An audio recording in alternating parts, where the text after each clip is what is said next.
Sir क्या कहना चाहेंगे आज जिस तरह से बाबा साहब की जयंती पर आए इतने बड़े कार्यक्रम के अंदर? मैं सभी देशवासियों को बाबा साहब की जयंती के अवसर पर बहुत बहुत शुभकामना देना चाहूँगा।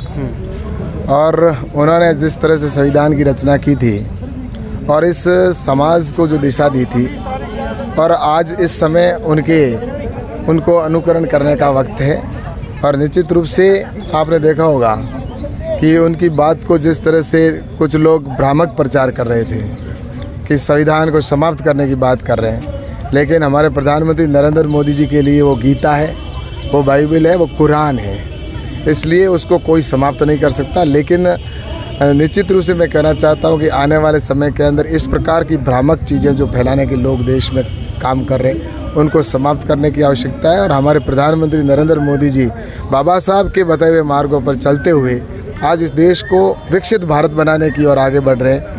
और निश्चित रूप से हमारा भारत आज विकसित हो रहा है, गरीबों के कल्याण की योजनाएं बन रही है और निश्चित रूप से आज लग रहा है कि देश गति के साथ आगे बढ़ रहा है। तो बाबा साहब के उस संविधान की वजह से आज उसको भारत जो है आगे बढ़ रहा है। निश्चित कैलाश जी, चुनावों की बात करें तो मोदी जी भी यहाँ पे आए थे, बहुत बड़ी एक विशाल जनसभा भी रखी गई थी। क्या माहौल है? आप गांव-गांव जा रहे हैं, घर घर जा रहे हैं, किस प्रकार से जन समर्थन मिल रहा है सर? ऐसा है कि माहौल तो आप देख ही रहे हैं, आप खुद भी सब जगह जा रहे हैं और सब जगह एक ही चर्चा है, चाहे बुजुर्ग हो तो भी मोदी जी का नाम ले रहा है, छोटा बच्चा है वो भी मोदी जी का नाम ले रहा है, युवा है तो वो भी मोदी जी का ले रहा है, चाहे महिला हो।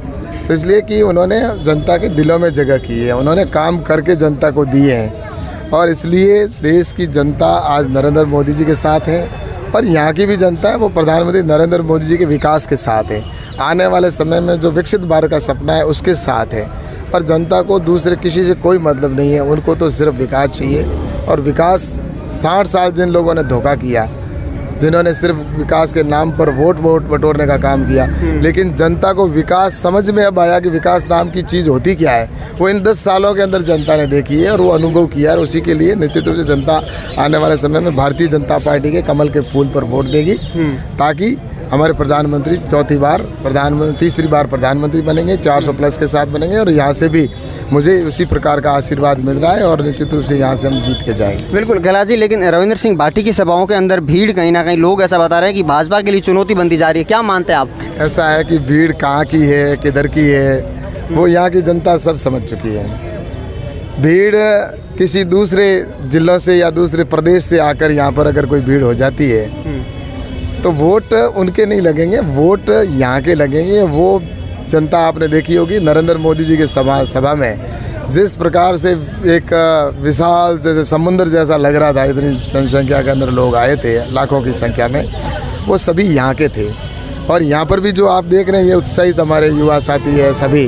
तो निश्चित रूप से मैं यही कहना चाहता हूँ कि भीड़ एक वोट देने वाली होती है और एक वोट के लिए उनको बाहर से आने के लिए प्रवेश भी नहीं होता है। बिल्कुल। बीजेपी के साथ टक्कर किससे होने वाली बाड़मेर के अंदर, कांग्रेस या रविंद्र पार्टी से? ऐसा है कि भारतीय जनता पार्टी निश्चित रूप से एक तरफा जीतेगी क्योंकि नरेंद्र मोदी जी ने जो काम किए हैं वो इतने काम हुए हैं कि जितने लाभार्थी हैं वो अपने लाभ को कैसे भूल सकता है। जिसको प्रधानमंत्री आवास मिला है, जिसको शौचालय मिला है, जिसको गैस का कनेक्शन मिला है, जिसके घर पर कनेक्शन हुआ है पानी का, या जिसको किसान सम्मान निधि का पैसा मिला है, या जिसको फसल बीमे का पैसा मिला है, या जिनके घर के पास से घर पे लाइट पहुंची है, या किसी के पास में प्रधानमंत्री जी की सड़क बनी, प्रधानमंत्री ग्राम सड़क।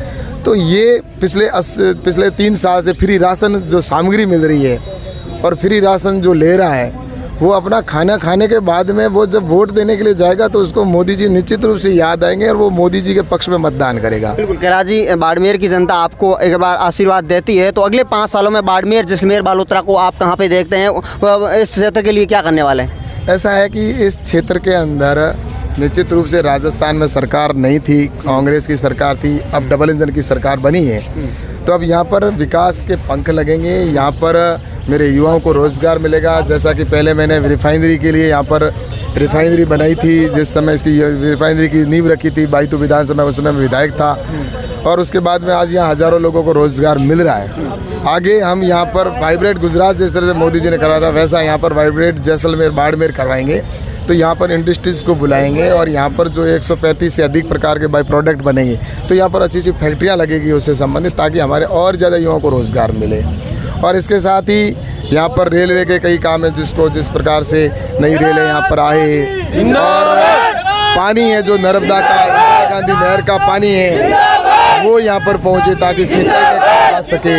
और इसी प्रकार से में एयरपोर्ट बनेगा, और यहाँ पे जो है पानी की साथ ही यहाँ पर रेलवे के काम है, कई प्रकार के आने वाले समय में कह सकता हूँ कि ऑर्गेनिक जोन बनेगा, किसानों के लिए बहुत फायदा होगा।